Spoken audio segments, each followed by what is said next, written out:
Here's a rewritten and expanded version of the full story from your document. I've smoothed it into one continuous, flowing narrative with no headings, sections, or breaks, just pure storytelling for a YouTube voiceover script. I've kept the dramatic, first-person energy while expanding slightly on emotional beats, sensory details, and pacing to make it even more immersive and satisfying for viewers who love these epic HOA revenge tales. Officer, this man is unstable and probably armed. That's the first thing I hear as I step out of my truck after driving 6 straight hours with renovation supplies rattling in the bed. In my hands are Home Depot receipts and the keys to the house I just bought outright. $180,000 cash, every penny my dad left me when lung cancer took him. I was still planning his funeral when I found this abandoned A-frame in the Blue Ridge Mountains at auction and pulled the trigger, sight unseen. Police tape is already strung across my own driveway, like crime scene barriers. The air carries that crisp mix of pine needles and diesel fumes, while Vivian Blackwood, the HOA president, stands there in her designer sunglasses, calmly convincing 2 deputies that I'm trespassing on property I legally own. She has no idea I'm an electrician with 30 years of experience spotting bad wiring, and even worse lies. Her fake paperwork is about to explode in her face, and I'm the one holding the detonator. Ever wanted revenge so badly it burns in your chest? This entitled HOA queen is about to lose everything she built on stolen dreams. Let me take you back to how this nightmare started. 6 months earlier, I felt like the luckiest guy alive despite the grief. Dad's life insurance payout gave me $200,000 after 47 years of hard labor as an electrician.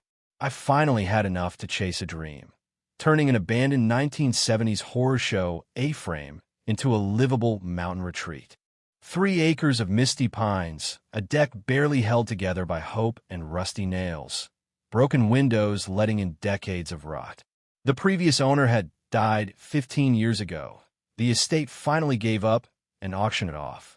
I drove up with my truck loaded with tools, planning to film the whole transformation for a YouTube channel called Mountain Dream Renovation. My wife Sarah thought I'd lost my mind, but she supported it. She'd keep her city job while I made the place habitable. Stepping inside felt like inhaling abandonment itself. Musty wood, mouse droppings, that sour smell of dreams left to decay. Wind whistled through gaps in the siding, and morning sun fractured through shattered glass, painting rainbows on water-damaged floors. But out on that splintered deck, watching mist roll through the trees, I could picture our future. Quiet mornings with coffee, no more city noise, a place Dad would have loved if he'd lived to see it. That's when Vivian Blackwood showed up on day 3. She strolled up my driveway like she owned every inch of it. Perfect makeup at 7 a.m., designer hiking boots that probably cost more than my truck payment, and a welcome basket that felt more like a veiled threat. "Welcome to Whispering Pines," she said with a smile colder than a tax audit. "I'm your HOA president. Thought you should know about our community standards." For 20 solid minutes, she listed violations. My work truck was a commercial vehicle. The temporary power line was unsightly infrastructure. The pile of rotted siding was accumulation of refuse. Click, click, click went her designer pen on that clipboard. Then she handed me a 47-page covenant packet, highlighted like homework from hell. Everything needed architectural review, she explained, eyeing my work clothes and steel-toed boots. "We've worked hard to maintain property values. We want to ensure certain types of people understand expectations." The way she said certain types while staring at my beat-up Chevy said it all. Message received. 30 years fixing electrical systems taught me one thing. When someone's waving that many red flags, the whole circuit is about to catch fire. But I had bigger problems like an electrical panel held together with tape and prayers, so I played nice. I figured I'd pay the fees, get the permits, avoid drama. Dad's estate still needed settling. Medical bills, cleaning out his house, all the soul-crushing paperwork that follows death. I asked my neighbor Pete, a retired teacher who'd lost his wife recently, to keep an eye on the place.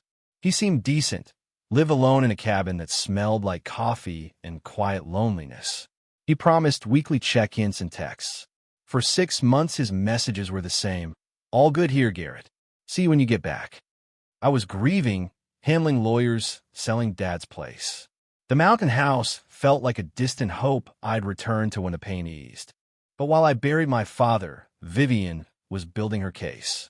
What I learned later, she'd been visiting Pete weekly, not for neighborly chats, but to pay him $500 a month to monitor my property. By monitor, she meant document every flaw, every code issue, every excuse to claim the place was abandoned and dangerous. Pete thought he was helping both of us, keeping me informed while earning grocery money. He didn't know she'd had duplicate keys made, claiming I authorized it for insurance and security purposes.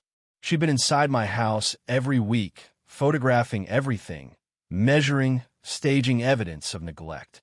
Those photos ended up in county filings that nearly cost me everything Dad left behind. Vivian Blackwood doesn't just harass homeowners. She steals houses legally, through paperwork and connections. So here I am, 6 months later, staring at yellow tape across my driveway, while Vivian waves her clipboard at the deputies. This property has been abandoned for over 90 days, she says sweetly.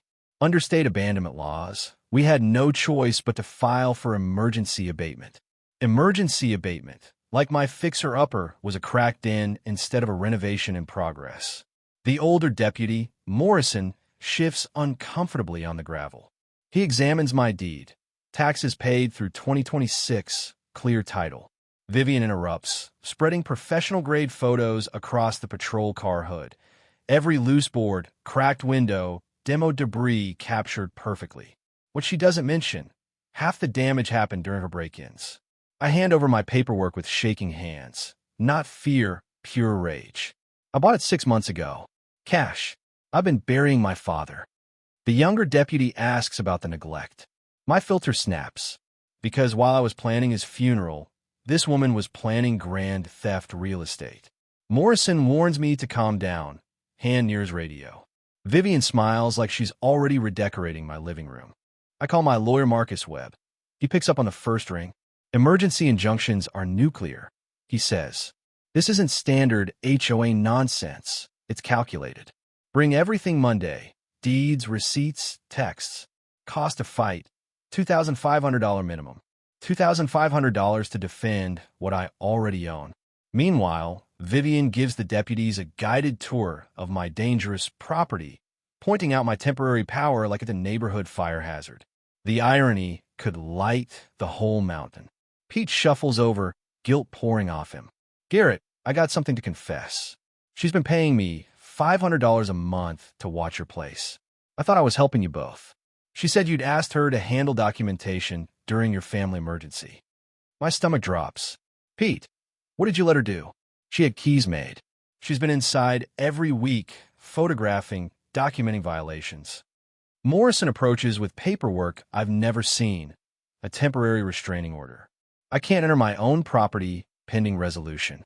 Filed 3 days ago, before I even packed my truck. She knew my timeline. Vivian adds sweetly that I'd made threatening statements in past interactions.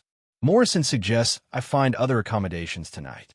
Just like that, I'm homeless on land bought with my dead father's money. That night, in a motel 20 miles down the mountain, Sarah drives up to find me defeated in a parking lot smelling of diesel and despair. They can't just steal our house, she says, hugging me like it's the first real thing all day. We spend the weekend in that stale room, digging through public records on our laptop. What we find turns my stomach. Blackwood Mountain Properties has flipped 6 distressed houses in 18 months. Patterns identical, sudden violations, emergency filings. Owners sell below market to make it stop. Average profit, $42,000 per flip after quick cosmetics. Monday brings worse. A new restraining order against me personally. Vivian claims I threatened violence Saturday. My raised voice calling her scheme theft is now aggressive body language.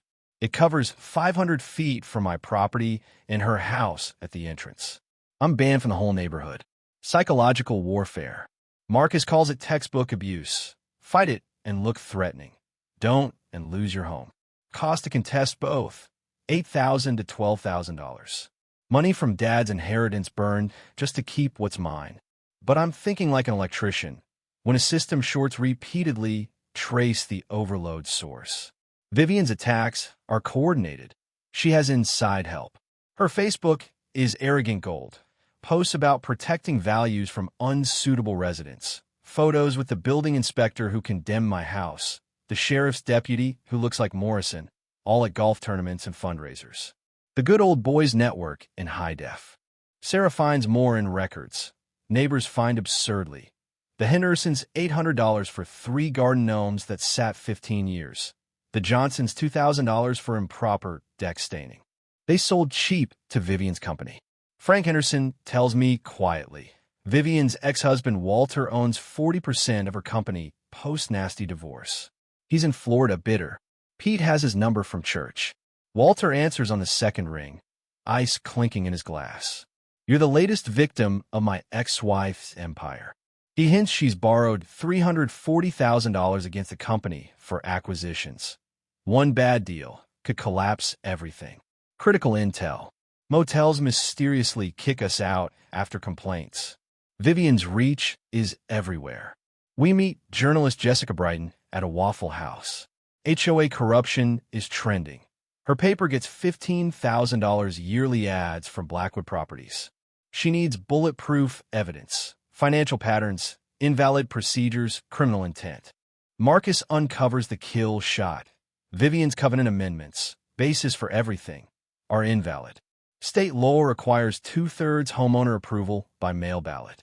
She claimed proper authorization 18 months ago. Only 12 of 67 voted. 18%, not 67%. Every action since is fraud.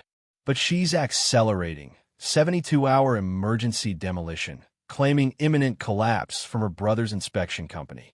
She's destroying evidence. Jessica digs deeper. Donations to officials. The inspector gets country club membership paid. Morrison's daughter gets a $5,000 scholarship for Vivian's foundation. Not abuse, systematic corruption. 3 other families with identical stories. Combined losses $600,000. RICO territory. Friday night. Jessica calls. Blackwood Properties owes $340,000 to an Atlanta lender. Balloon due in 6 weeks. She's $200,000 short. My renovated house would appraise at $280,000. She needs it to survive. This isn't harassment. It's desperation. Walter emails records. Vivian's running a Ponzi. Each theft funds the last loan. Monday, Marcus files everything. Invalid amendments challenge, perjury, conspiracy. Pete's granddaughter recovers deleted posts. Vivian bragging about cleaning up undesirable elements, targeting certain types. Discrimination documented. The building inspector confesses, promised renovation contracts, 50/50 its profits. Embezzlement from HOA funds too.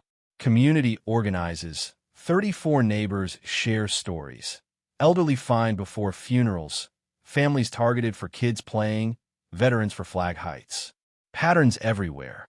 We hit from all sides. Criminal complaints, federal civil rights filings, media blitz with deleted posts and hidden camera potential. Walter freezes her assets via divorce court. No sales, no payments possible. Saturday's community meeting. Vivian enters confident, clipboard in hand. I stand, explain the 12 out of 67 vote on amendments. She stammers. FBI agent Walsh stands. Mrs. Blackwood, you're under arrest. Conspiracy, fraud, intimidation, false firearms reports. She melts down, ranting about you people, outsiders, certain types who don't belong. Recorded on every phone. Neighbors vote her out, rescind fines, demand restitution. Vivian's escorted away, screaming she'll be back. Pete tells her quietly, this community's been falling apart since you ran it. We're fixing it now.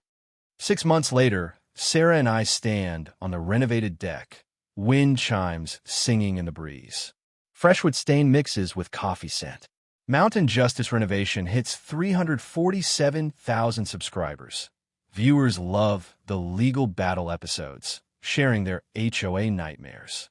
We start a legal defense fund from channel proceeds. It helps 12 families already.